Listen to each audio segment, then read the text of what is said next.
I wouldn't put it past Sebastian to have started dinner.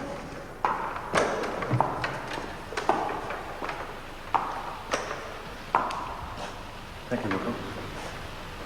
Well, darling, I've collected your chum. I thought you were dying. I thought so too. The pain was excruciating. Judy, do you think if you asked him, Wilcox might give us champagne tonight? I hate champagne, and Mr. Ryder has already had dinner. Mr. Ryder? Mr. Ryder? Charles drinks champagne at all hours.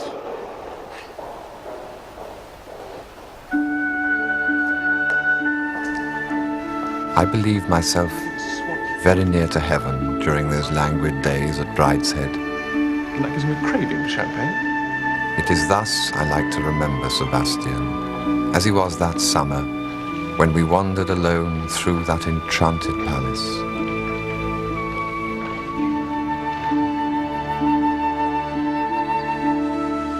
There's the dome by Vanbrugh. It looks later. Oh, Charles, don't be such a tourist. What does it matter when it was built if it's pretty? It's the sort of thing that interests me. Oh, dear. I thought I'd cured you of all that. The terrible Mr. Collins. Sebastian in his wheelchair, spinning down the box-edged walks of the kitchen gardens in search of alpine strawberries and warm figs, propelling himself through the succession of hothouses, from scent to scent and climate to climate, to choose orchids for our buttonholes. It was an aesthetic education to live within those walls. Since the days when, as a schoolboy, I used to bicycle round the neighbouring parishes rubbing brasses and photographing fonts, I had nursed a love of architecture, but my sentiments at heart were insular and medieval. This was my conversion to the Baroque. Why is this house called a castle? Because it used to be one. Till they moved it. What can you mean? Just that. It used to be a castle, about a mile away down by the village. Then when they took a fancy to the valley, they pulled the castle down, cast it stone by stone up here, and built a new house. I'm rather glad they did, aren't you? If it was mine, I couldn't live anywhere else. But it isn't really mine. I mean, just at the moment it is. Well, usually it's full of ravening beasts. If only it could be like this always. Always alone. Always summer. The fruit always ripe. And Aloysius always in a good temper.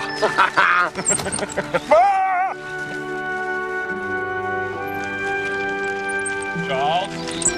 Charles! Aloysius, how do we stop this bleed?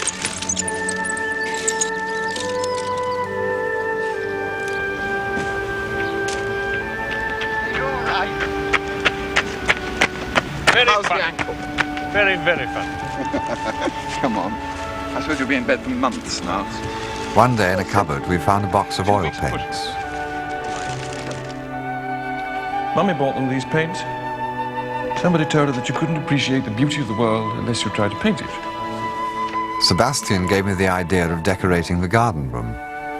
She couldn't draw at all. Colours in the tubes were very bright, but every time Mummy mixed them, they came all kind of khaki.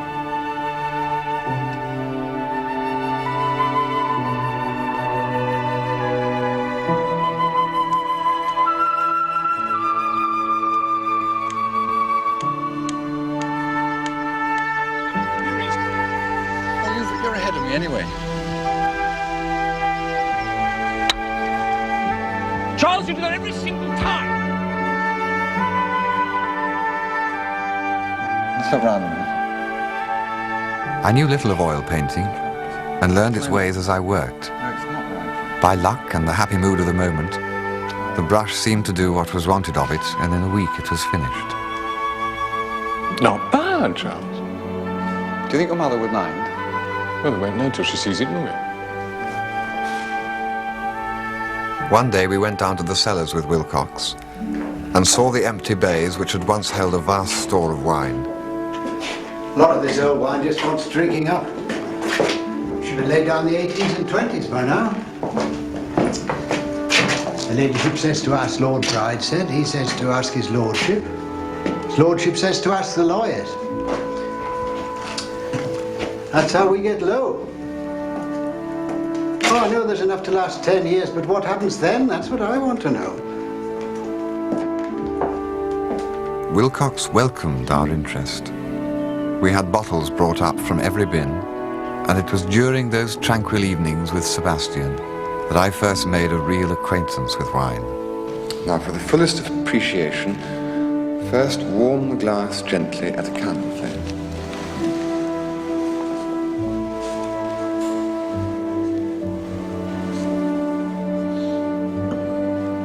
Fill it a third high.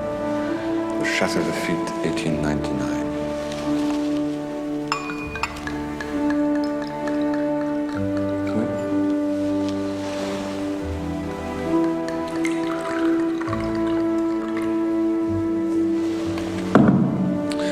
Swirl the wine gently around the glass.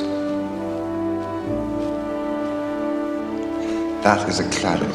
Supposedly I have Burgundy in my hand. You didn't. You haven't. Have you just poured this in it? I have claret. This is Burgundy. This is Burgundy. I know this is Burgundy. Yes. This was claret. The glass that inopportunely dropped out of my hand. This legless glass. This is my glass. Charles, have another biscuit. No, this is claret. This is a king of clarets, too. It's another king. It's a brother. Definitely a brother. Go in there.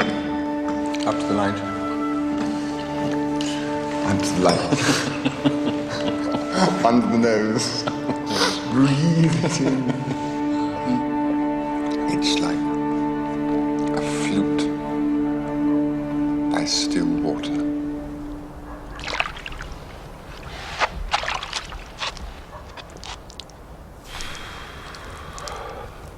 Ought we to be drunk every night?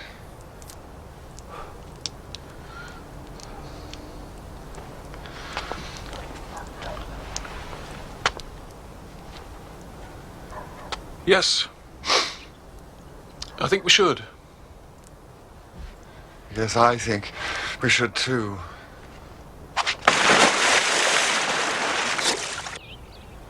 On Sundays, a neighboring priest called to say Mass.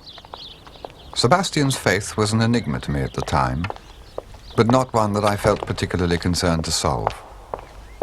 I took it as a foible, like his teddy bear.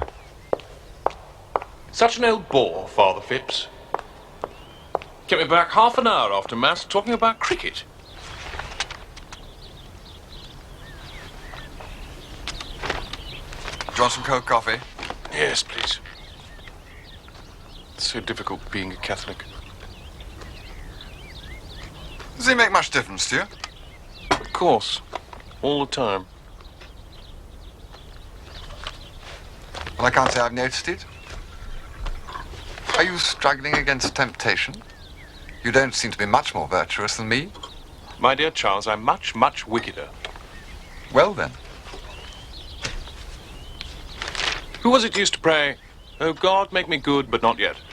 I don't know, you, I should think. Yes, I do. All the time.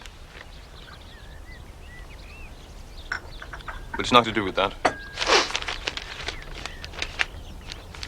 Good Lord, another naughty scoutmaster. I suppose they try and make you believe lots of nonsense. Is it nonsense? I wish it were. Sometimes seems particularly sensible to me. My dear Sebastian, you can't seriously believe it all. Can't I? I mean about Christmas and the star and the ox and the ass and the three kings. Yes, I believe all that. It's a lovely idea. You can't believe things because they're lovely ideas. Well, I do. That's how I believe. Do you believe in prayer? Oh, Charles, don't be a bore. I'm trying to read about this woman in Howells using an instrument. You started it. I was just getting interested. Well, I'll never mention it again. But he did 10 days later, when our peace was disturbed on the occasion of the annual agricultural fair. The house, which seemed to have slept during the past weeks, awoke to a flurry of activity, and Brideshead, Sebastian's elder brother, came down to preside. Queer fellow, my brother. Now he's here, I think we should stay out of the way. He's in his element today. It's a very big part of the agricultural show. Looks normal enough to me. Oh, but he's not. If you only knew. He's much the craziest of us. Only it never comes out at all. He's all twisted inside. He wanted to be a priest, you know. I didn't. I think he still does.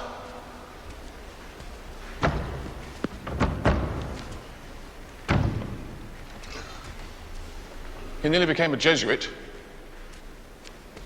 It was awful for Mummy. She couldn't exactly try and stop him, but of course it was the last thing she wanted. I mean, imagine what people would have said. The eldest son. It's not even as if it were me.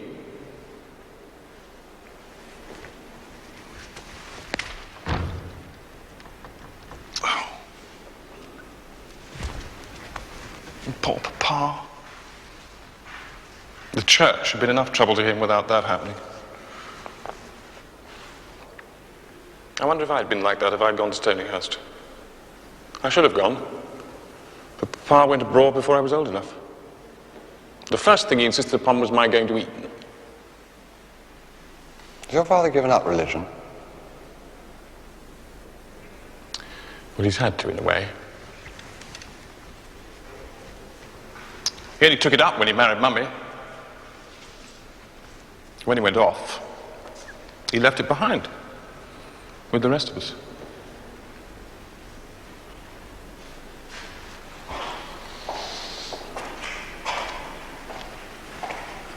You must meet him. He's a very nice man.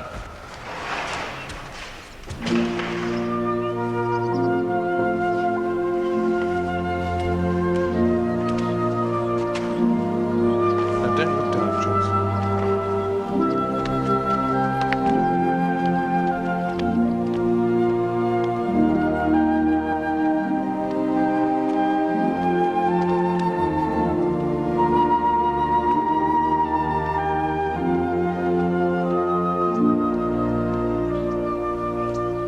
So you see, we're a mixed family religiously.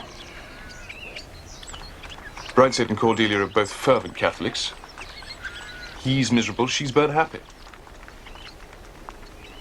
Julia and I are both semi-heathens. I'm happy. I rather think Julia isn't. Mum is popularly believed to be a saint and Papa's excommunicated.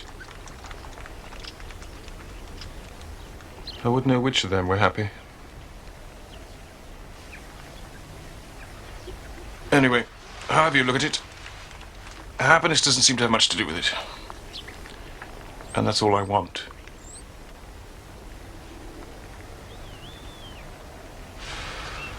I wish I liked Catholics more. They seem just like everyone else. My dear Charles, that's exactly what they're not. Particularly in this country, where there's so few. I mean, it's not just they're a clique. Everything they think is important is different from other people. I mean, they try and cover it up, but it comes out all the time. So you see, it's difficult for semi-heathens like Julia and me. Sebastian! Sebastian! God, that sounds like my sister Cordelia. Cover yourself up.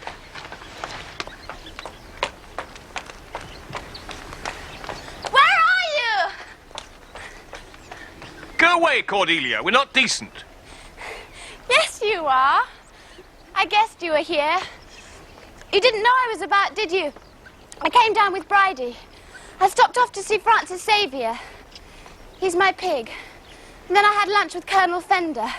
And then on to the show. Francis Xavier got a special mention. But that beast Randall got first with a very mangy-looking animal. Darling Sebastian, 'tis lovely to see you. How's your poor foot? Say how do you do to Mr. Ryder. Sorry, how do you do? I'm sorry about your pig. They're all getting pretty boozy down there, so I came away. I say, who's been painting the garden hall? I went in to get a shooting stick and saw it. Be careful what you say, it's Mr. Ryder. But it's lovely. I say, did you really? You are clever. Oh, why don't you both come down? There's nobody about. Bridie's bound to bring the judges in. No, he won't. I heard him made arrangements not to. He's very sour today. He didn't want me to have dinner with you, but I fixed that. Oh, do come on. I'll be in the nursery when you're fit to be seen.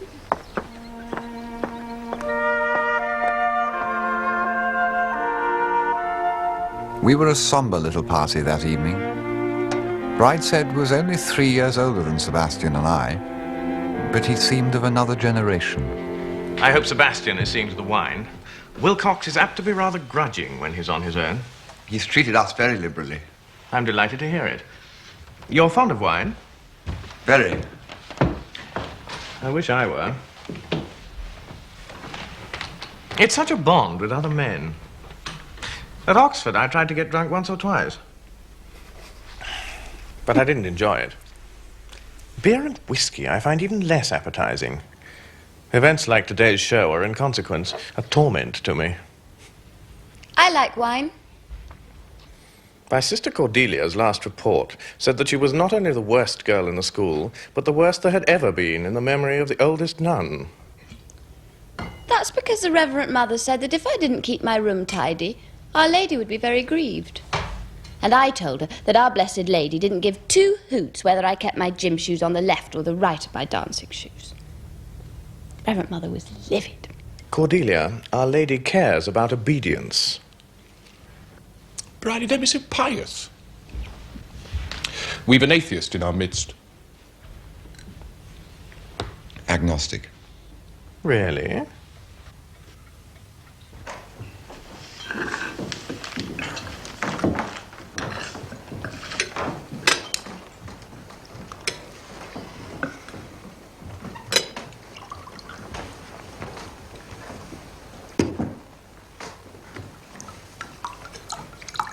What were the entries like this year? Were you pleased? No. The standard was remarkably low. Not a decent animal to choose between. If I'd had my way, no prizes would have been awarded. Would have served Randall right. Cordelia. By the way, did I tell you I'd seen the Bishop of London? No, Bridie, you didn't. He wants to close the chapel.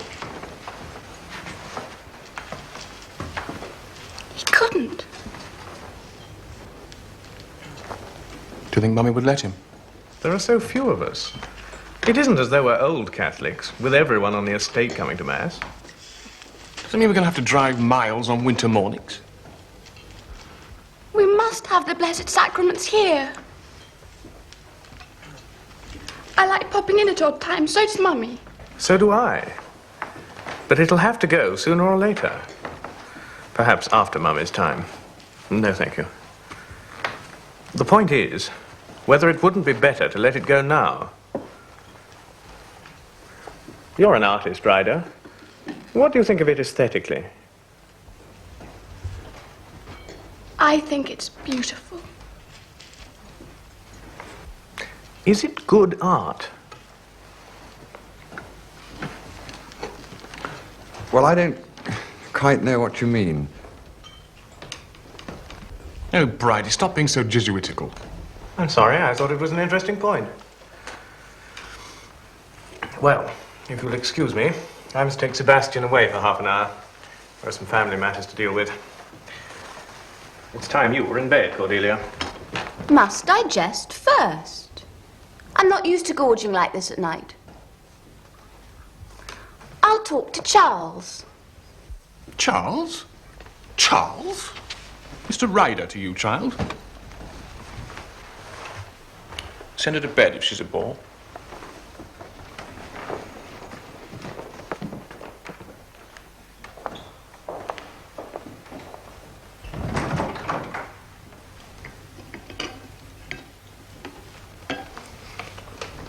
you really an agnostic? Does your family always talk about religion all the time? Not all the time. It's a subject that comes up naturally, doesn't it? Does it? Never has with me before. Then perhaps you are an agnostic. I'll pray for you. Thank you. I'm sure it's more than I deserve. Oh, I've got harder cases than you. I've got Lloyd George, the Kaiser, and Olive Banks. Who's she?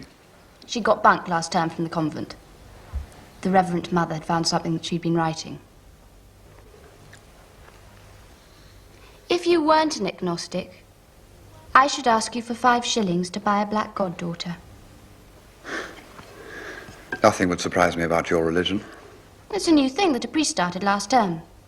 You send 5 bob to some nuns in Africa, and they christen a baby and name her after you.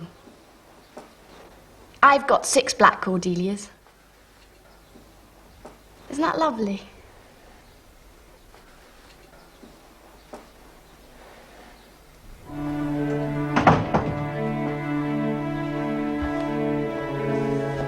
That night, I began to realize how little I really knew of Sebastian, and to understand why he had always sought to keep me apart from the rest of his life. He was like a friend made on board ship on the high seas. Now we had come to his home port. Sorry, I've been ignoring you. Bridie's got all these papers. He's going to take them apart. All right. I had a nice talk with Cordelia. She's going to pray for me. She made a novena for her pig. Now, come on, we must pack. I've decided you better come to Venice with me. But that's absurd. I haven't got any money. I thought that. We live off Papa when we're there. The lawyers pay my fare, plus first class and a sleeper. And we can both travel third for that. You see? It's fixed. I haven't got any clothes for Venice. No chance.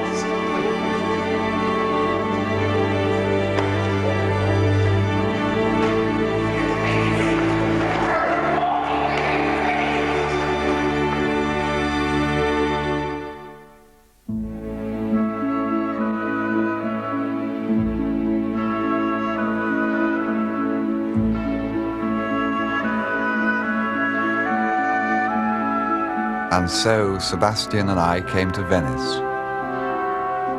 We had travelled on the long, cheap route, by boat and train, on wooden seats in hot carriages filled with peasants and the smell of garlic, as the sun mounted higher and the country began to glow with heat.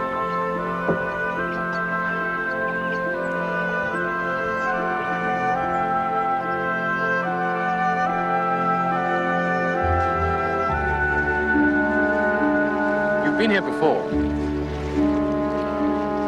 No. I came once from the sea. This is the way to arrive.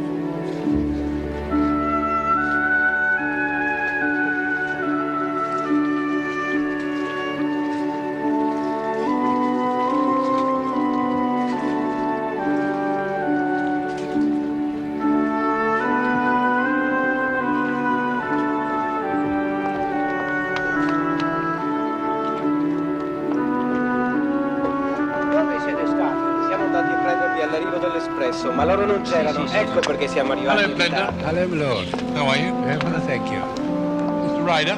How do you do, sir? How do you do? We expected you on the morning express. His lordship thought you must have looked up the train wrong. Ah, well, we came third. His lordship said to tell you that he was at the Lido. Did he? Giovanni, finalmente ci sono. Ma non hai fatto nulla ancora nel bagno. I signori inglesi come fanno a lavarsi se non c'è acqua calda? Non preoccuparti del bagno. Funzionerà come sempre. Se un freddo lo riparerà. Ma quello non è il suo lavoro del signor Preti. Devo occuparmi dei bagagli. Come fanno a cambiarsi d'abito senza le valigie?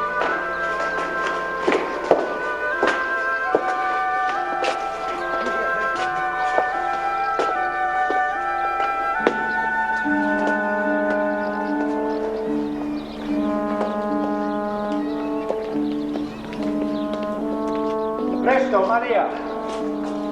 Prepari gli asciugamani. Sì, sì, i ragazzi li stanno portando. Sì, sì. This is your room, my lord, the one you had before. Right, thank you. Mr. Ryder, you're next door.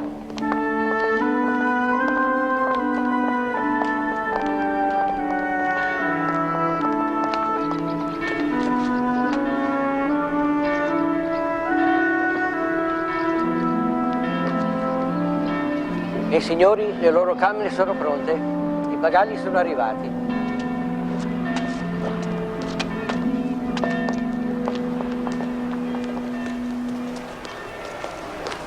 Scusi. Presto, signori, portateli nella stanza di sua signoria. Mosquito. Mostica, non no. Prendi questo. Bake hot wash. If I may, sir. Purtroppo il bagno qualche volta non funziona, ma il signor Prende lo aggiusterà.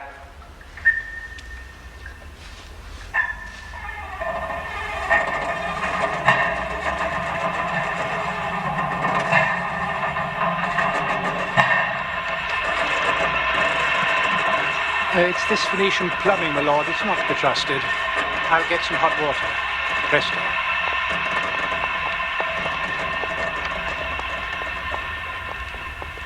Presto, Maria. Porti dell'acqua calda. Ma ce ne sarebbe bisogno se lei avesse fatto riparare lo scaldapano. Se non si accomoda non funziona per niente.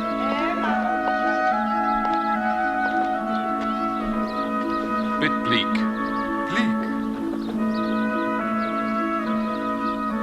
Come here. Now look at that.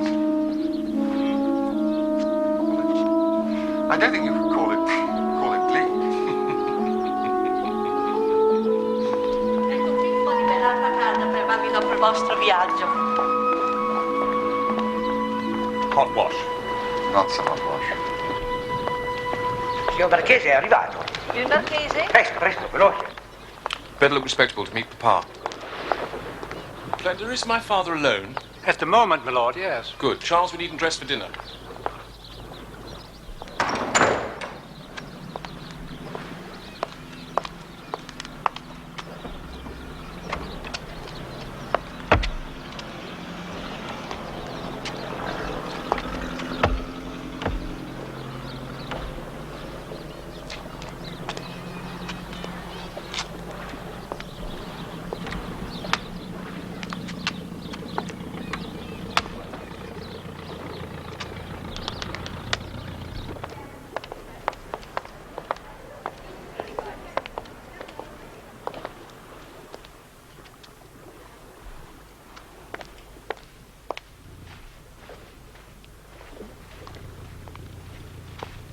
Darling Papa. Goodness, how young you're looking. This is Charles, Papa. Charles, don't you think my father very handsome? How do you do? How do you do, sir? Whoever looked up your train made a Betty's, the nicest one. We came on it. You can't have done. Only a slow train from Milan at that time. I've just been to the Lido. I've taken to playing tennis there with the professional in the early part of the evening. It's the only time of day when it's not too hot. How very energetic of you, Papa. I hope you boys will be comfortable. My room's wonderful. This house was built for the comfort of one person only. I'm that person. I have a room this size and a very splendid dressing room besides. And Cara has taken possession of the only other sizable room. How is she? Cara? Oh, she's gone to visit some Americans at a villa on the Brenta Canal. She'll be back with us tomorrow. So what shall we do tonight, Papa? Oh, could go to the Luna, though it's getting very filled up with English people now. Would it be too dull to stay here? Cara's bound to want to go out tomorrow. No, that would be lovely. Well, we dined at 8. We could go out and have a drink first. I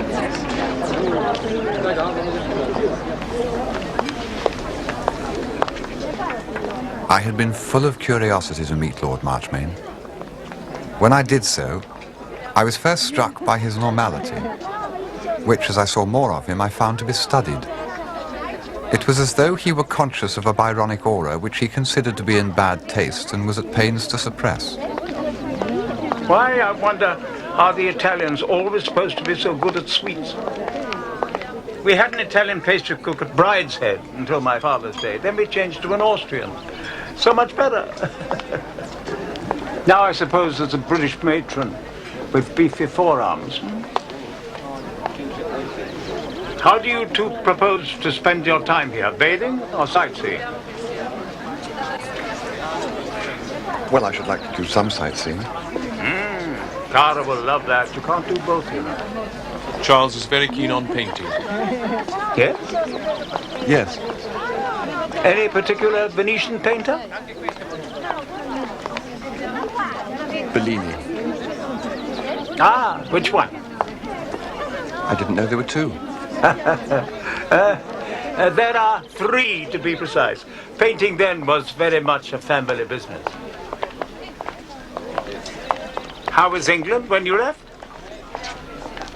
It's been lovely this summer. Was it? Was it? It's my tragedy that I abominate the English countryside.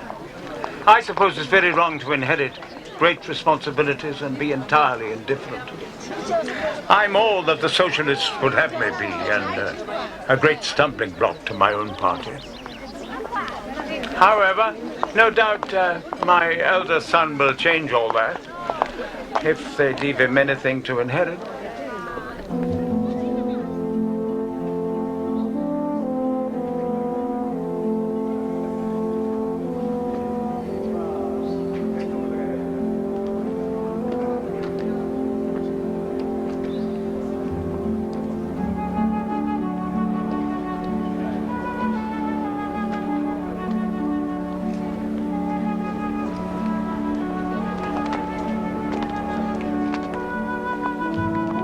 He's rather a poppet, isn't he?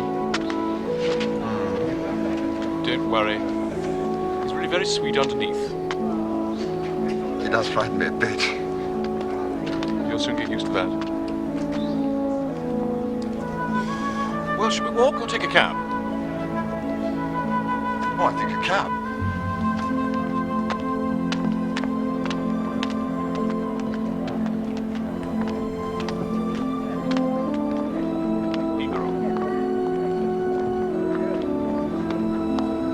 Where do you want to go? I'll show you something very, very special.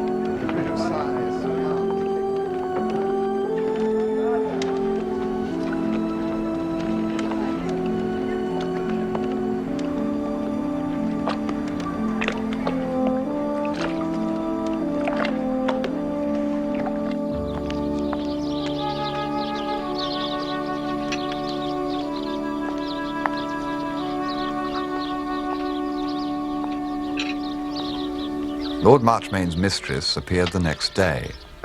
Buongiorno, cara. Buongiorno. I was completely ignorant of women and could not with any certainty recognize a prostitute in the streets. I was not, therefore, indifferent to the fact of living under the same roof as an adulterous couple, but I was old enough to hide my interest. Lord Marchmain's mistress, therefore, found me with a multitude of conflicting expectations about her, all of which were, for the moment, disappointed by her appearance. How lovely to see you, Sebastian. You must be Charles. How do you do? My dear. Alex, Vittoria Corombona has asked us to a ball. Shall we accept? Very kind of her, but as you know, I do not dance. No, but for the boys. It's a thing to be seen at the Corombona Palace, lit up for a ball. And one doesn't know how many such balls there will be in the future. Boys must do as they like, but we must refuse. And I've asked Mrs. Hackingbrunner to luncheon. She has a charming daughter. Sebastian and his friend will like her. Sebastian and his friend are more interested in Bellini than Ada says. Oh, but that's what I've always wished. I've been here more time than I can count. And Alex has never let me inside San Marco, even. Let's become tourists. There's an extraordinary little man, Desi Gonzalez's uncle. He knows everybody. He'll make a marvelous guide.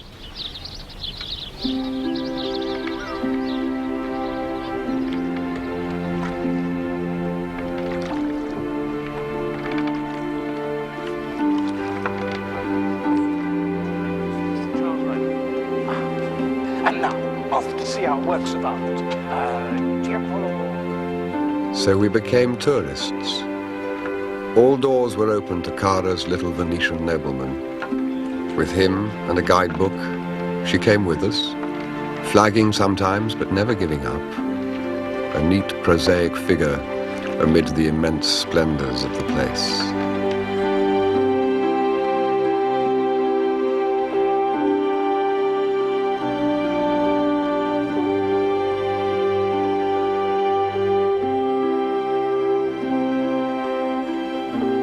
As a child, I had no religion. I was taken to church weekly, and at school attended chapel daily. But as though in compensation, from the time I went to my public school, I was excused church in the holidays. The view implicit in my education was that the basic narrative of Christianity had long been exposed as a myth, and that opinion was now divided as to whether its ethical teaching was of present value, a division in which the main weight went against it. Religion was a hobby which some people professed and others did not. At the best, it was slightly ornamental. At the worst, it was the province of complexes and inhibitions, catchwords of the decade, and of the intolerance, hypocrisy, and sheer stupidity attributed to it for centuries. No one had ever suggested to me that these quaint observances expressed a coherent philosophical system and intransigent historical claims, nor, had they done so, would I have been much interested.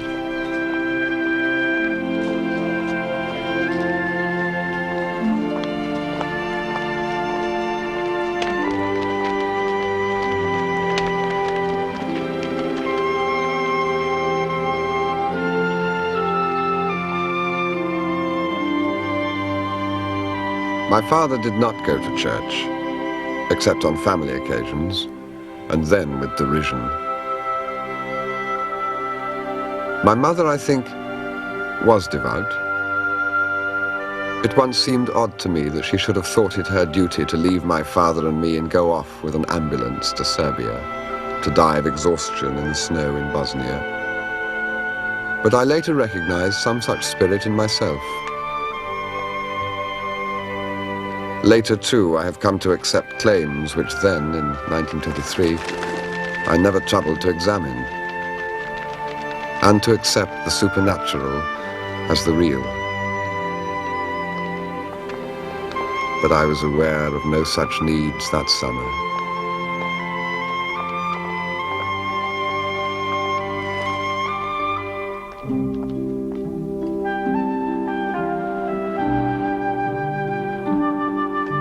Some days life kept pace with the gondola as we nosed through the side canals, and the boatman uttered his plaintive musical bird cry of warning.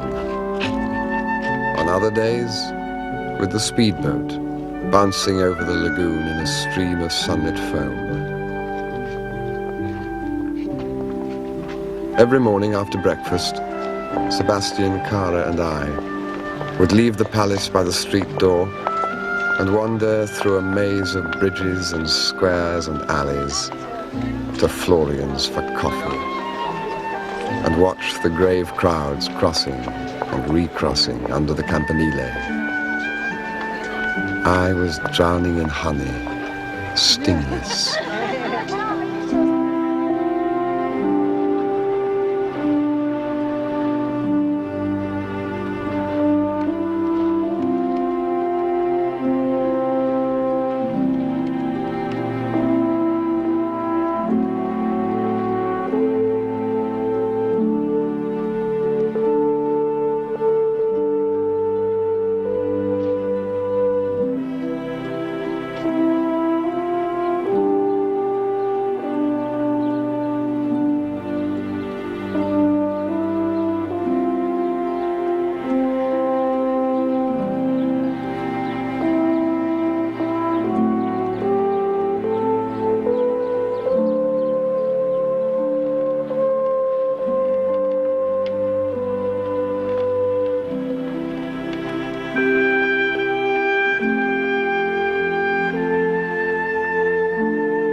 The fortnight in Venice passed quickly and sweetly, perhaps too sweetly.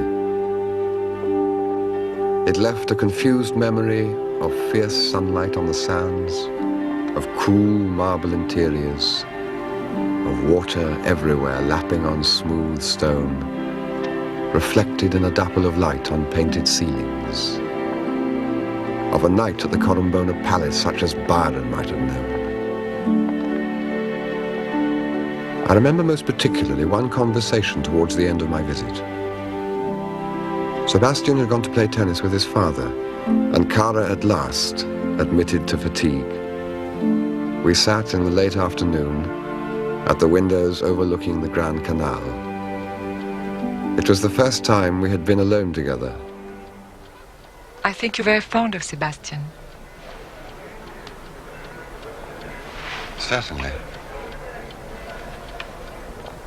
I know of these romantic friendships of the English and the Germans. They're not Latin. I think they're very good, if they don't go on too long. It's a kind of love that comes to children before they know its meaning. In England, it comes a little later, when you're almost men. I think I like that. I think it's better to have this first kind of love for a boy than for a girl.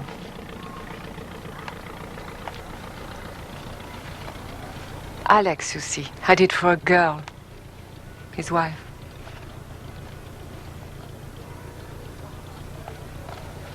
Do you think he loves me? Really, Cara? You do ask the most embarrassing questions. How should I know? I assume. He does not, but not the littlest piece. But then why does he stay with you? Because I protect him from Lady Marchmain. He hates her.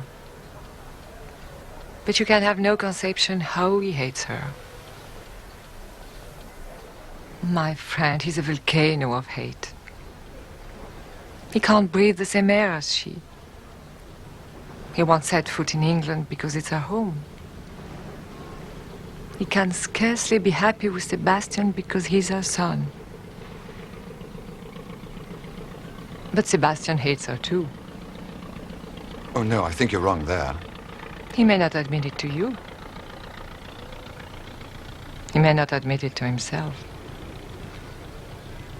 They're full of hate. Hate of themselves. Alex and his family. And how has she deserved all this hate? She's done nothing except to be loved by someone who was not grown up. When people hate with all that energy, it's something in themselves they're hating. Alex is hating all the illusions of boyhood. Innocence. God. Hope.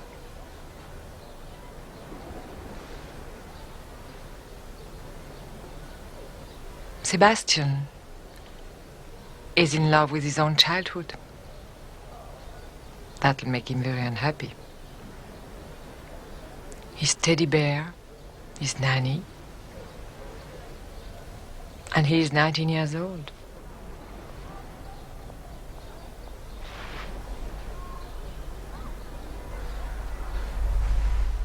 How good it is to sit in the shade and talk of love. Come, let's go and meet them.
Sebastian drinks too much. I suppose we both do. Oh, with you it doesn't matter. I've watched you together. With Sebastian, it's different. He'll become a drunkard if someone doesn't come to stop him. I've known so many. Alex was nearly a drunkard when I met him. It's in the blood. I see it in the way Sebastian drinks. It's not your way.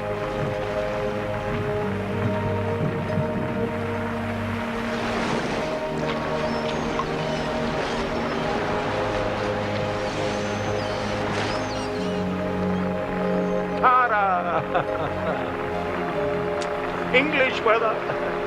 Well, thank God it's driven the English away. Sad for the boys last day.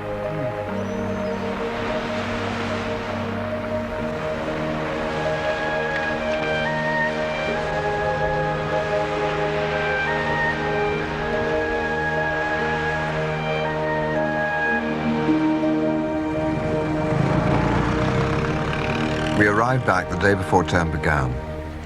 On the way from Charing Cross, I dropped Sebastian in front of Marchmain House, his family's London home on the edge of Green Park. Good morning, Aston.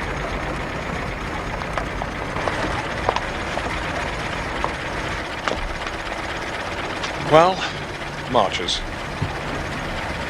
I won't ask you in because the place is probably full of my family. See you in Oxford. Have a good journey out tomorrow.